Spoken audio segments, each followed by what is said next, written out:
모두가 행복한 미래 정용실의 뉴스 브런치.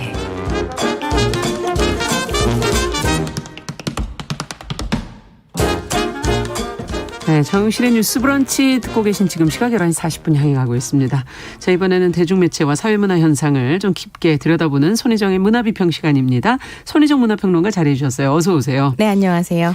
자, 오늘은 각본가인 정석영 작가에 관해서 얘기를 해보자고요. 네, 그렇습니다. 박찬욱 감독이랑 함께 작업하는 것으로 굉장히 잘 알려져 있죠. 예, 박찬욱 감독과 정석영 작가가 처음 함께 작업했었던 게 2005년에 개봉한 친절한 금자씨부터거든요. 이게 이영애 배우의 너나 잘하세요로 유명한 그 영화인데요. 영화가 굉장히 독특해서 한번 보면 그 잊혀지지 잊을 않는. 수가 없는 작품이고요. 네. 근데 이게 박찬욱 감독이 같이 작업을 하자고 처음 제안했었던 건 그 2년 전인 2003년, 그러니까 올드보이가 개봉할 즈음부터였다고 하니까요. 두 사람이 함께 작업한 게 벌써 한 20년 정도 되는. 세월이 기네요. 네, 굉장히 오랜 동료라고 할 수 있습니다. 네. 그래서 이제 당시에 박찬욱 감독이 정석영 작가가 쓴 단편 시나리오를 보고 아, 인상적이다라고 생각해서 정 작가와 협업을 제안을 했고요. 네. 그렇게 해서 이제 친절한 금자씨부터 시작해서 사이보그지만 괜찮아, 박쥐, 아가씨를 지나서 최근에 개봉해서 굉장히 화제가 또 됐었죠. 헤어질 결심까지. 그래서 박찬욱 감독이 해외에서 제작한 스토커를 제외하고는 쭉 거의. 정석영 작가와 함께 작업을 하고 있습니다.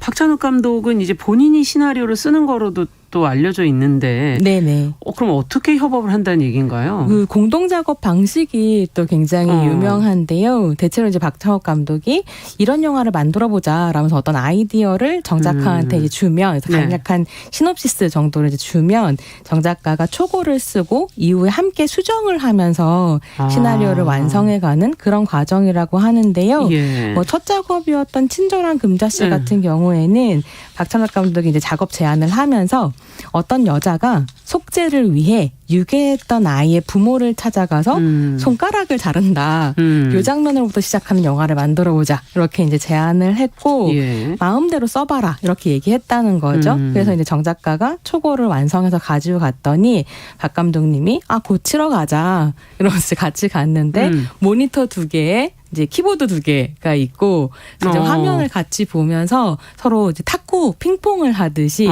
주고받으면서 대사를 쓰고 시나리오를 완성하는 이런 방식으로 이제 고쳐서 작업을 했다고 해요. 근데 그렇게 이제 굉장히 서로 긴밀하게 협업을 하며 작업을 하기 때문인지 정석영 작가 같은 경우는 다른 시나리오 작가들에 비해서 좀 더 적극적으로 영화 프로덕션에 참여를 하는 것 같거든요. 그렇군요. 그래서 예컨대 캐스팅에도 관여를 하고요. 네.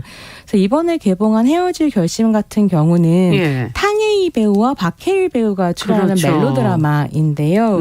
이 정석영 작가가 이제 박찬욱 감독이 멜로드라마를 써보자라고 제안했을 때 나는 탕웨이가 아니라면 멜로드라마 못 쓴다.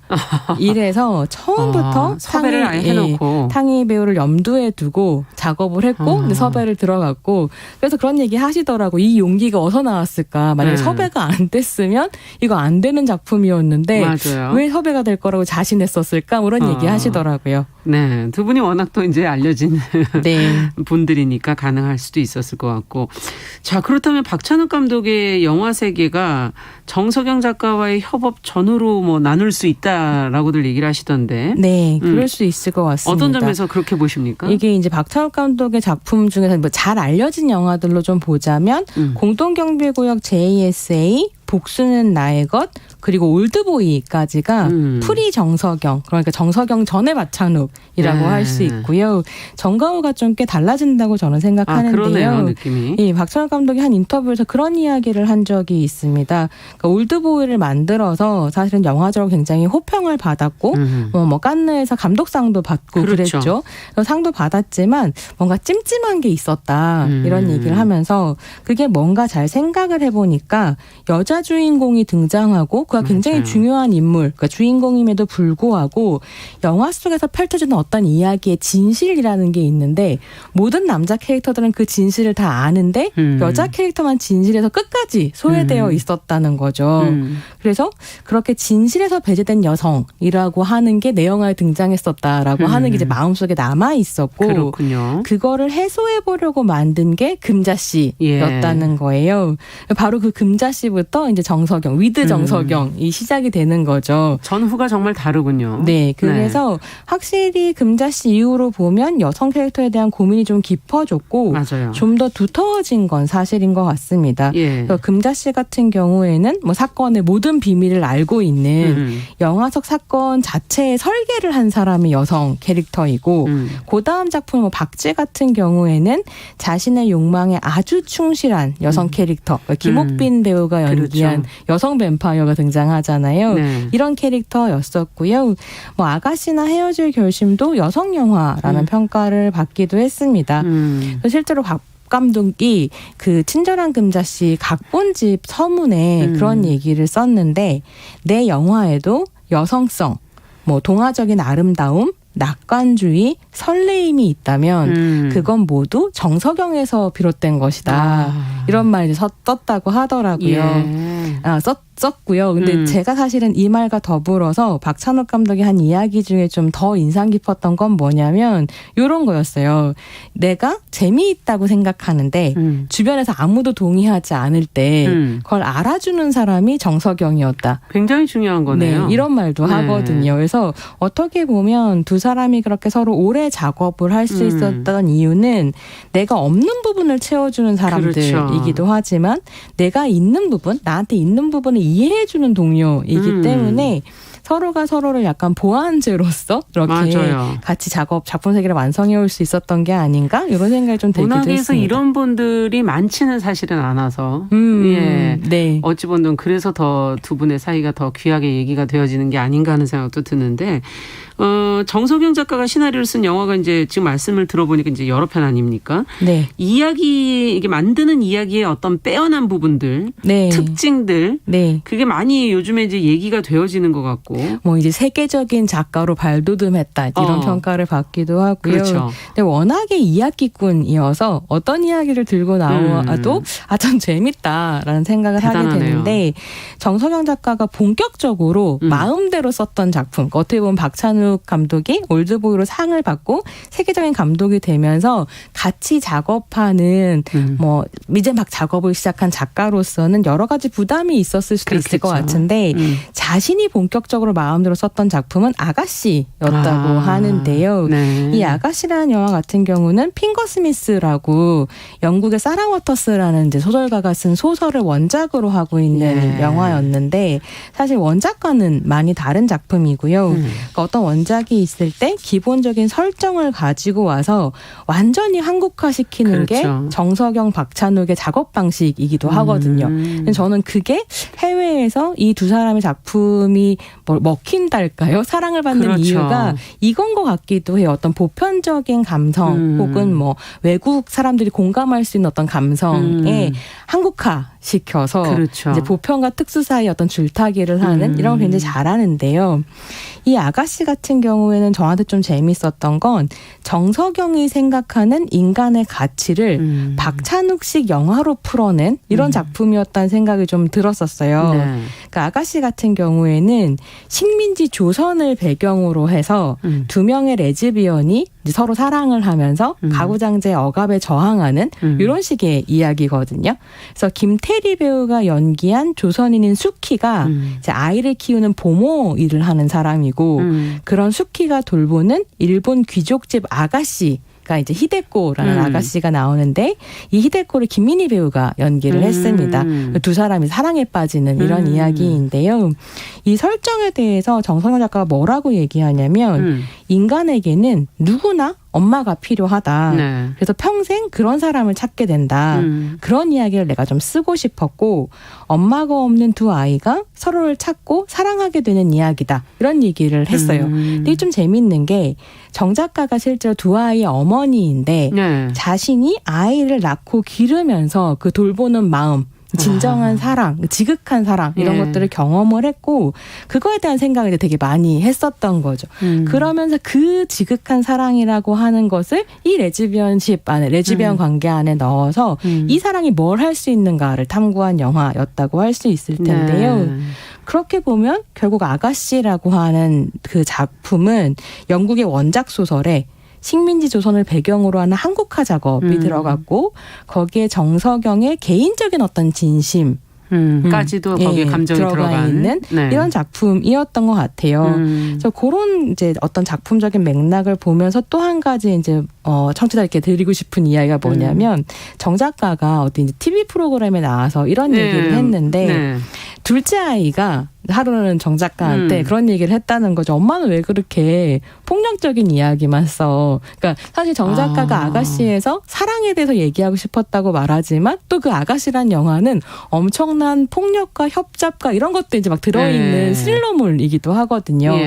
그래서 중요한 질문인데 아이가 왜 이렇게 폭력적인 영화만 써? 그랬을 때 정석영 작가가 그렇구나 이런 생각을 하면서 뭐라고 답했다라고 얘기하냐면 세상은 원래 폭력적이야. 원래 그런 거야. 세상은 폭력적이지만 우리는 이야기로 싸울 수 있어. 이렇게 얘기했다는 거죠. 그래서 어떻게 보면 이 세계의 폭력을 그대로 보고 그것을 작품 속에서 녹여냄으로써 극복할 수 있는 어떤 세계를 꿈꾸는 되게 좀 재미있는 건 박찬욱 감독도 어떤 인터뷰에서 그런 얘기를 해요. 왜 그렇게 여성 캐릭터가 많이 나오냐 이런 질문을 받았을 그렇겠죠. 때 딱히 막 내가 여성 영화를 만들겠다 이런 게 아니라 감독님 본인이 이 세계에 어려움에 놓여 있고 폭력에 노출되어 있는 사람이 그것을 기어코 극복해내거나 그것을 저항하는 어떤 이야기에 굉장히 관심이 많고 그러다 보니까 많은 어려움을 겪는 사람들이 여성들이고 그래서 그런 얘기를 하게 되는 것 같다 이런 얘기를 하셨던 적이 있는데 두 사람의 이런 식의 세계관이 여기서 또 만나고 있구나 이런 생각도 들더라고요. 네. 근데 최근작엔 지금 이제 헤어질 결심이 많이들 보시면서 지금 비평들을 내놓고 있던데. 큰 사랑을 받고 있습니다. 어떻게 보셨어요? 네, 전 또 되게 재미있게 봤고요. 이게 이제 또 이제 박찬욱 감독이 어느 날 정석영 작가한테 한 형사의 구역에 와서 2명의 남편을 죽인 여자 이야기를 해보자라고 운을 떼면서 이제 시작된 영화라고 하는데요.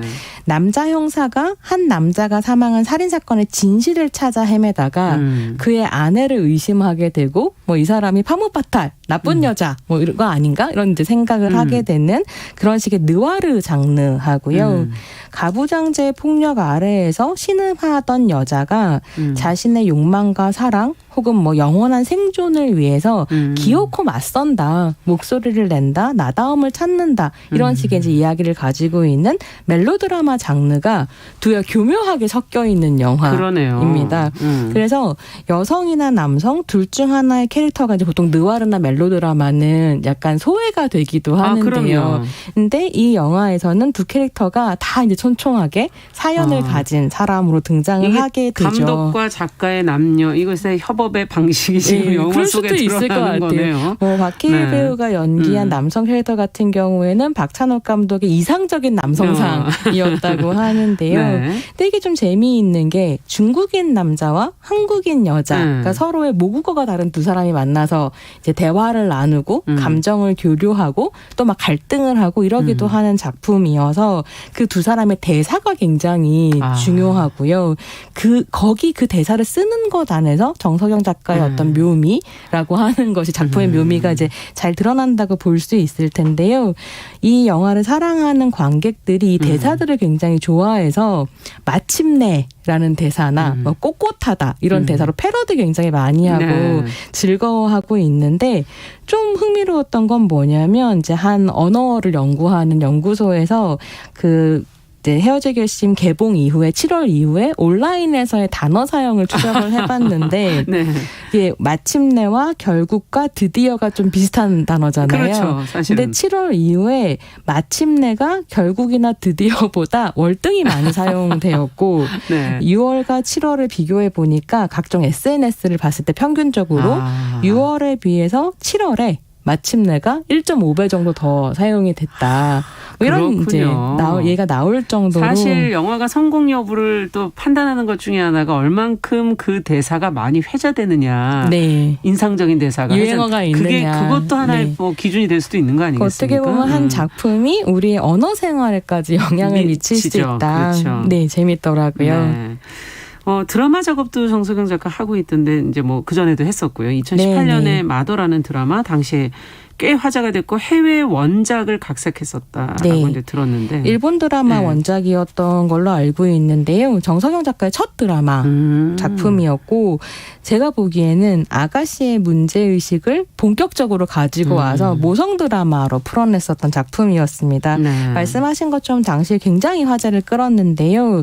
이게 드라마가 영화보다 시간이 길잖아요. 그럼요. 저는 이제 마더를 쭉 보면서 정석영에게 시간이라는 자원이 주어지면 어떻게 하나? 이야기 이렇게 풍부해 또 질 수 있구나 다른 방식으로 이런 생각을 좀 했습니다.